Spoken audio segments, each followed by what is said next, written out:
नमस्कार दोस्तों। एक बार श्री कृष्ण भगवान से उनके एक भक्त ने पूछा, हे प्रभु, आप बताइए, तुलसी के समीप दीपक जलाने से क्या होता है? क्या यह एक परंपरा है या इसके पीछे कोई अद्भुत रहस्य छिपा हुआ है?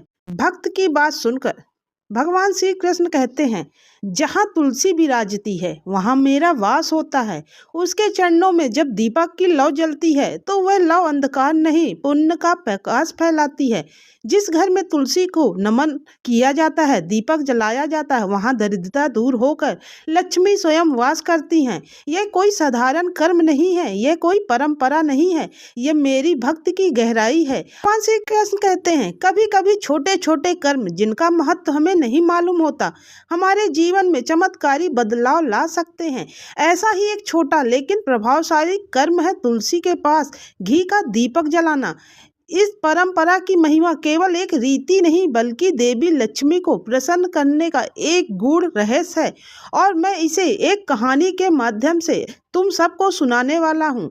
तो दोस्तों, हम सुनते हैं आगे की कहानी, भगवान श्री कृष्ण क्या सुनाते हैं। लेकिन अगर अभी तक किसी ने मेरे चैनल को सब्सक्राइब नहीं किया तो मेरे चैनल को सब्सक्राइब करना बिल्कुल ना भूलें, और अगर कहानी अच्छी लगे तो कमेंट्स करके ज़रूर बताइएगा। वीडियो को लाइक और शेयर करना ना भूलें। तो दोस्तों, यह कहानी एक ऐसी कहानी है जिसमें अंधकार, दरिद्रता और कष्टों से गुजरने वाला घर था। कैसे तुलसी के दीपक के माध्यम से सौभाग्य, समृद्धि और शांति पाई। श्री कृष्ण बोले, बहुत समय पहले की बात है। एक गांव था, शांत, हरियाली से भरा, परंतु वहां एक कोना ऐसा भी था जहां निरंतर अशांति और दरिद्रता का डेरा था।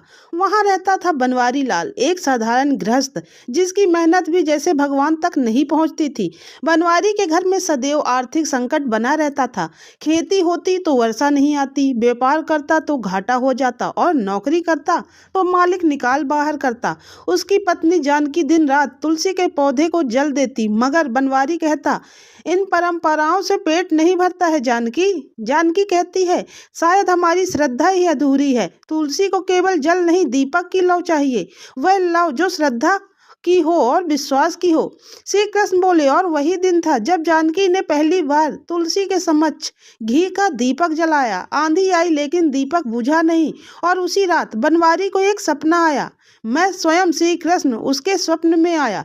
बनवारी मेरे सामने हाथ जोड़कर खड़ा था। मैंने कहा, बनवारी, जिस दीपक की लौ तुमने वर्षों रोकी वही तुम्हारे घर का अंधकार दूर करेगी। तुलसी को केवल पौधा मत समझो, वह मेरी प्रिया है, लक्ष्मी की सहेली है। जब तुम रोज उसके आगे श्रद्धा से दीपक जलाओगे तब वह तुम्हारी अर्जी लक्ष्मी तक पहुंचाएंगी। अगले दिन बनवारी उठा, चौंक कर स्वप्न की बात जानकी को बताई। जानकी की आंखों में चमक थी। वर्षों से जिसे वह समझाने की कोशिश कर रही थी, आज वह सत्य बन चुका था। उस दिन से बनवारी ने स्वयं तुलसी के आगे घी का दीपक जलाना शुरू किया। श्री कृष्ण बोले, परंतु यही तो आरंभ था मेरे भक्त, वास्तविक चमत्कार तो अब शुरू होना था। हर दिन बनवारी तुलसी माता के समक्ष घी का दीपक जलाता और मन ही मन श्री कृष्ण का नाम लेता। जानकी ने घर में सादगी और पवित्रता का वातावरण शुरू कर दिया। पहले सप्ताह कोई खास परिवर्तन नहीं हुआ, लेकिन दूसरा सप्ताह आते ही चमत्कारों की लड़ी सी शुरू हो गई। गांव के बाहर की जमीन जो वर्षों से बंजर पड़ी थी, वहां अचानक बारिश हुई। बस उस जगह पर बनवारी ने कहा, चलो देख लें, शायद कुछ उम्मीद बची हो। और जैसे ही उसने वहां हल चलाया, मिट्टी नरम थी, उपजाऊ थी, और कुछ ही महीनों में वहां ऐसी फसल हुई कि बनवारी ने अपने जीवन में इतना अनाज कभी देखा ही नहीं था। जानकी ने कहा, देखा, ये तुलसी माता का ही आशीर्वाद है। आगे श्री कृष्ण मुस्कुराते हुए बोलते हैं, भक्त जब विश्वास के दीप जलते हैं तब मैं उनके लिए स्वयं मार्ग बनाता हूँ। अब गांव वाले भी आश्चर्यचकित थे। जो बनवारी कभी रोजगार के लिए दर दर भटकता था, वही अब गांव का सबसे सफल किसान बन चुका था। उसकी ईमानदारी और विनम्रता ने उसे सबका प्रिय बना दिया। लेकिन असली परीक्षा अब आने वाली थी। अब आगे श्री कृष्ण भगवान कहते हैं, एक रात गांव में डाकुओं का हमला हुआ। वे अमीर घरों को निशाना बनाने रहे थे और अब उनकी नज़र बनवारी के घर पर थी।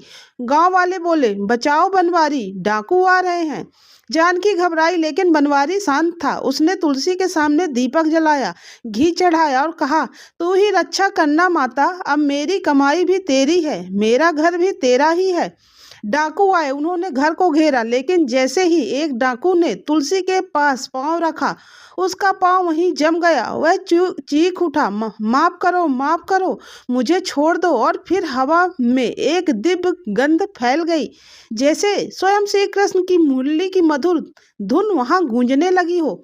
डाकू भाग गए, डर से नहीं बल्कि उस अलौकिक शक्ति से जिसे उन्होंने महसूस किया। अगले दिन गांव के लोग बनवारी के घर आए और बोले, अब से तुलसी का दीपक हम भी जलाएंगे, हमें भी ऐसी कृपा चाहिए बनवारी।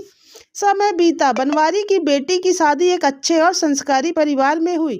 उसका बेटा पढ़ लिख कर अधिकारी बना, लेकिन बनवारी ने घर में हमेशा तुलसी माता को प्राथमिकता दी। हर संध्या दीपक जलाता, भजन गूंजते और घर लक्ष्मी के आंगन जैसा सजता। जब बनवारी वृद्ध हुआ तो उसने अपने बेटे अर्जुन को बुलाया और कहा, बेटा, इस घर में जो कुछ है वह मेरी मेहनत का नहीं, तुलसी माता के दीपक की कृपा का फल है। तू भी इसे मत छोड़ना। अर्जुन ने अपने पिता से वादा किया और तब से वह परंपरा 3 पीढ़ियों तक चली। बनवारी, अर्जुन, फिर अर्जुन की बेटी गीता, और हर बार जब कोई दुख आया, दीपक की लौ ने अंधकार को रोक दिया। श्री कृष्ण बोले, और प्रियो भक्त, वही दीपक था जिसे तुम छोटा मानते थे, वही दीपक पूरे वंश का रक्षक बन गया। फिर श्री कृष्ण आगे कहते हैं, श्रद्धा और भक्ति से किया गया हर छोटा कार्य भी चमत्कार कर सकता है। तुलसी के पास जलाया गया घी का दीपक केवल एक ज्योति नहीं, एक परंपरा नहीं, बल्कि लक्ष्मी का निमंत्रण है, कृष्ण का आशीर्वाद है और जीवन के अंधकार में प्रकाश की एक अमर। भगवान श्री कृष्ण के मुख से यह कहानी सुनकर उनके भक्त तृप्त हो गए। तो दोस्तों, यह कहानी आपको कैसी लगी कमेंट्स करके जरूर बताइएगा। अब हम मिलते हैं आपसे अगले वीडियो के साथ, तब तक के लिए नमस्कार।